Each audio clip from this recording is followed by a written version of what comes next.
The most frequent question I hear across the former United States these days is, what do we do?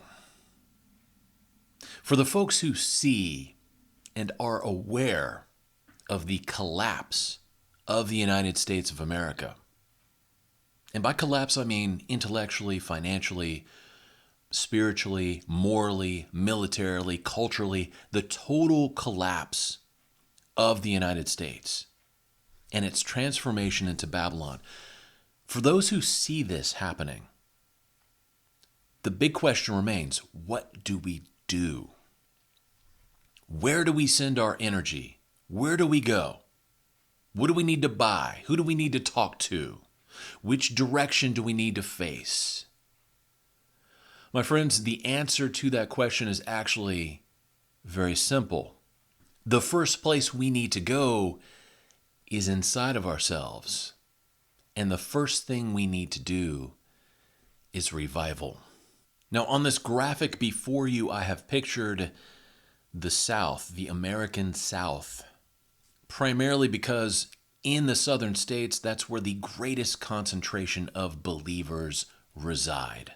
They don't call it the Bible Belt for nothing.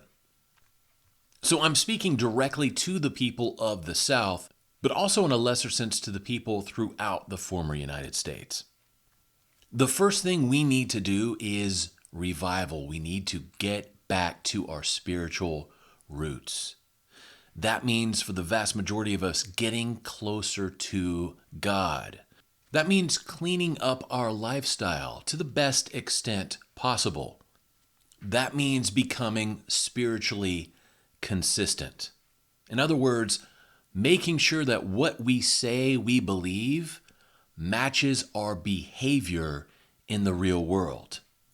It's time to get back to our spiritual roots, first and foremost.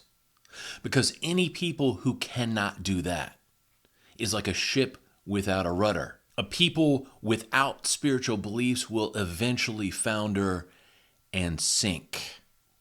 So before we do anything else as a people, before we address current events that are collapsing all around us, and will continue to do so, the first thing we need to do is get right with God. When this revival happens and the spiritual foundation is set, that's when we can get serious about winning back our freedoms. This is Kevin in Texas saying God bless each and every one of you. And I'll talk to you later. Bye.